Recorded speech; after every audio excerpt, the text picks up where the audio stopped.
Divorce story. Not going back to my cage after quarantine is lifted. Please excuse the long and ranting post, brought to you by Freedom and Rum. 49 male here, with a 46 female wife, married 15 years, 2 kids, 16 male and 13 male.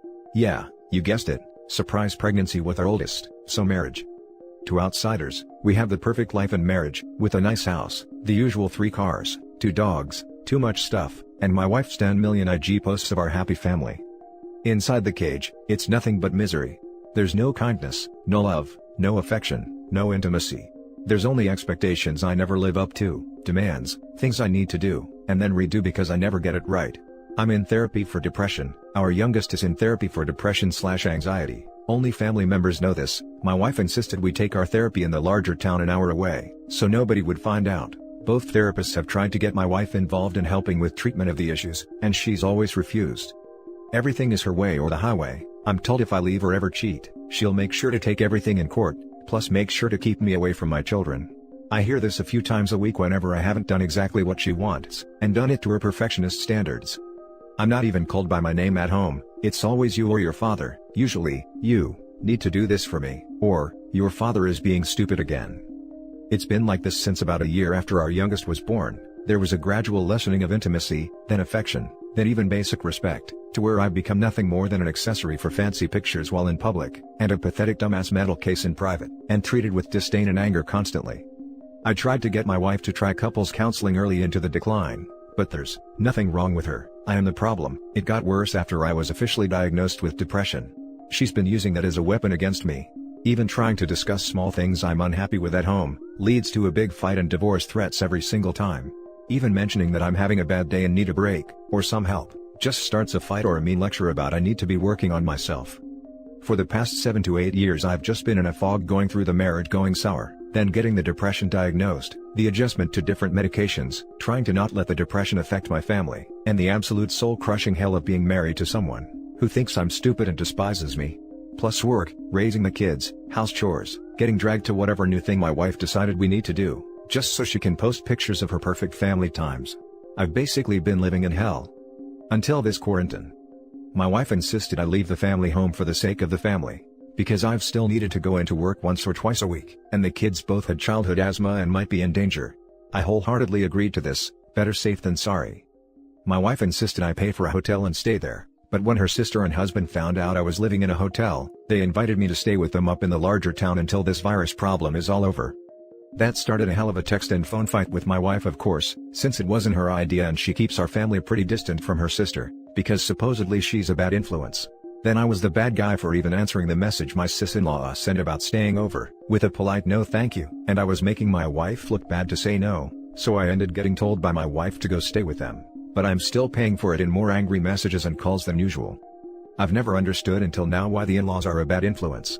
When they visit us for the big holidays and the kids' birthdays, they are always nice, fun, good people to be around. What I'm realizing the longer I'm around them day in day out, is that the bad influence is the way they treat each other with respect and caring. It's influencing me to realize that there's something else out there other than drudgery, dread, fear and misery.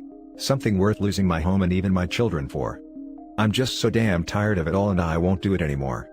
I'm sitting here, 4th drink of the night in hand, watching 2 people who care about each other make dinner together, talk about their day, just be happy around each other. It's shoving in my face just how much I am getting mistreated at home. It's making me see that, despite my mental issues, I don't deserve being mistreated so badly. And I've decided I'm not going back to my cage after this. There's no way my wife will ever change, or the situation at home will change. I've been looking up legal separations, lawyers to hire, apartments to rent. I've scheduled a virtual appointment with my therapist for tomorrow, to get some guidance there too. I have a list of people to start calling tomorrow to start off this divorce. I just want out, and I'm going to get myself out. Thanks for listening. Now for the top comments. P.S. Your mental issues will most likely subside when you are not being ignored and abused in your own house. You will feel so much better. This. Situational depression. You will thrive once the emotional parasite is gone. Been there, stay strong. You matter. You were not put on earth for her manipulations. And I can tell you with certainty of parents that divorced after 30+ years of marriage, staying for the kids does not protect us, but hurts us even more. Let's face it, none of us get to adulthood unscathed, but picking the uncomfortable battles helps. Stay strong. I made the decision to divorce after driving 11 hours alone to go to a funeral. At that funeral, everyone had their person. Holding hands, murmuring kind words, men saying I'll pull the car around. Women saying, do you need anything else? A whole family of old, young, married, coupled. I was the absolutely only one whose significant other refused to go. I looked around and realized I was never going to have that kind of companionship or friendship. It was horrible. I cried on the way home, but set my resolve. I am 49 and willing to start again. A Reddit quote, the good thing about divorce is, it gives you a chance to find love because you are never going to find it in your marriage. Best wishes to you. That's a tragic story. And I'm so sorry. But I have to agree with the quote. I was married for 13 years. After leaving, I finally met someone that's perfect for me. She understands my shortcomings and accepts them. I'm a happy person now. I too made the decision to separate from my husband after my uncle's funeral. He refused to go with me, and me realizing how my uncle treated my aunt is the kind of relationship I wanted in my life. I left 2 years ago. Careful. You may lose access to the home this way. General advice is not leave the house because you stand to lose a lot. Scroll down to what can I take if I move out before our divorce is finalized? Do not move out of your home before your divorce is finalized. Legally speaking, it is one of the biggest mistakes you can make. Even if your divorce is amicable and you can't be together anymore, leaving is one of the most legally damaging decisions you can make in the middle of a divorce. The reason is simple. The person who leaves, even if it's because they're shocked by the news that their spouse wants a divorce, is legally considered abandoning the family. If you leave the home and your divorce proceedings don't go as planned, your spouse can choose to play dirty. This means she could accuse you of abandoning her and the kids. She's more likely to get the house, the kids, and more if it's determined you voluntarily left the home and family of your own accord. See a lawyer before you go back, and don't breathe a word of your intentions to the wife or family. Plan first. Then act. Thank you for that advice and link. Now for the next story. Friend cried after hearing what my marriage is like. For several weeks now, divorce has been on my mind. But despite my unhappiness, I haven't been able to go through with it. After another 3-day blow-up with my wife over walking the dog. Yes, you read that right. I was at my limit and felt lost. I reached out to one of my oldest friends who truly knows me. I wanted to share with her my entire marriage experience. After sharing dozens and dozens of my many sad experiences in my marriage, she concluded that my wife was most likely a textbook narcissist. And after a moment of silence, she broke down into tears. She was so heartbroken by how I've been treated by my wife, and couldn't believe how cruel a person could be towards someone they should be loving. We talked for nearly 3 hours. And every which angle we looked at my marriage, it was clear that I need to leave. I told her I've known for some time, but I couldn't go through with it. She asked me why. I said because I fear being alone the rest of my life. My friend then gave me the defining statement of the call. She has beaten you down mentally so much that you can only see her version of you. Your experience is very similar to people abused by their spouse. They break you down until your own opinion of your self-worth is diminished. That immediately framed everything through the most accurate lens. She was so right. Many a time has my wife said, you would be nothing without me, no friends, family, and I'll take half of everything you have. At the end of the call, I committed to my friend to have an exit strategy and action plan. There was no way I would drop the D word to my spouse without packed bags, a place to stay and divorce papers. Also, before we hung up, my usually reserved friend said, leave a which in a way, was validation of all my thoughts. Thank you for listening. Now for the top comments. My experience is very similar, except I'm the wife and my soon-to-be ex is the covert narcissist. July 31st, I told him I don't want to be married anymore. I didn't have a place lined up to stay, so it was hell on earth for 2 months, until I found an apartment and moved out. I tried to be as gentle as possible, lined up weekly couples therapy appointments, etc. in hopes of him understanding our real issues.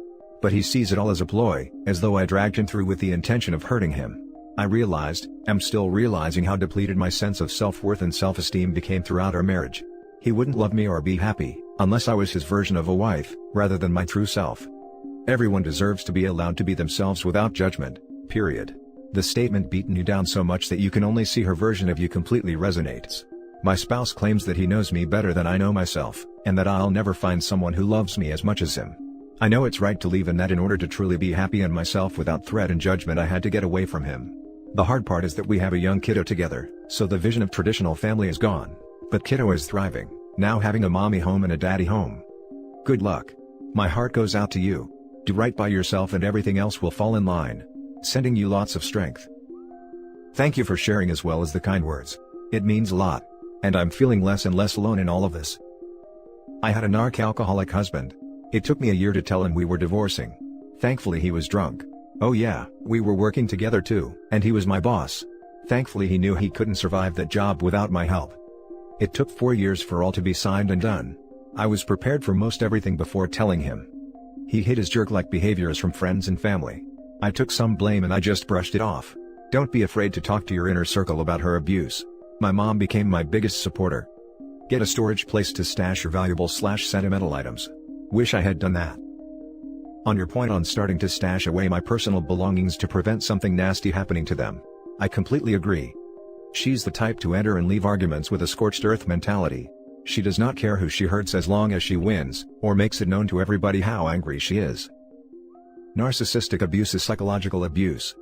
You and your friend are right about the not leaving until the exit strategy is sorted and the bags are packed. Go no contact as soon as you can once you're out and the paperwork is finalized. Best wishes for rebuilding your life and self-esteem. No contact is going to be tough with us having 2 teenagers. I am even contemplating starting in a new city or country, but don't want to leave my boys during their formative years. This is probably one of the things I fear. The inability to escape her voice. Now for the last story. $0 alimony. Ex-wife had to move in with her folks. Feel bad? No. I got divorced back in May 2017. My ex-wife requested 50% of my take-home pay and spousal maintenance/alimony because she's too sick to work, but no evidence. Plus, child support to be based on me only having visitation. Plus, she wanted me to pay for her to get private health insurance. Plus, she wanted 50% of the equity of the separate and my sole property, house. Plus she felt that the 2015 Altima iDrive was a marital asset, but the loan to buy the car was all on me. Plus she wanted 50% of my 401k. She refused to work, pill-popping problems, and didn't drive, due to a DUI from popping pills. She actually tried to argue that the $7,000 in DUI fines were a marital debt, but her lawyer told her, "You're treading on thin ice, lady." In the end, the judge awarded her $0 in alimony. I got 50% custody. I kept my house. I kept my car and car loan. She got 50% of my 401k and 10% of the equity in the house. In 1 year, she spent it all. She didn't realize that 401k is pre-tax dollars, so when she spent that money, the IRS took out 10% tax, but she owed more than that. And she owed money to the state income taxes as well. Then she had to move in with her folks. She's still there 18 months later and they have to deal with her pill-popping ways. Do I care? Sorry. 0 F's given. Now for the top comments. Her sense of entitlement is amazing. I am glad in this instance you came out ahead. Sounds like you should have gotten full custody of your kid, but this is one area where men get screwed. Yep. Her DUI was with the kids in the car. My daughter was pretty banged up because she wasn't even buckled in. Even with that, best I could do was 50% custody. If the situation was reversed, I'd be lucky to get supervised visitation. Which state are you in, if you don't mind me asking? Arizona for the whole of our marriage. Arizona doesn't have a spousal support calculator. It's based on the discretion of the judge, if the spouse asking for money meets criteria. Yikes. Sorry to hear that. Addiction is a terrible thing to live with. Good point. Yay, sucks that he lost his wife due to addiction. Congratulations on your freedom. Celebrate with an Ar-Anon meeting? To be blunt, those of us who married someone with a D problem should probably examine why we did that, so we don't repeat that mistake. I'm glad you got your equitable end. Please get the kids away from her. She is an addict. All of that is not normal.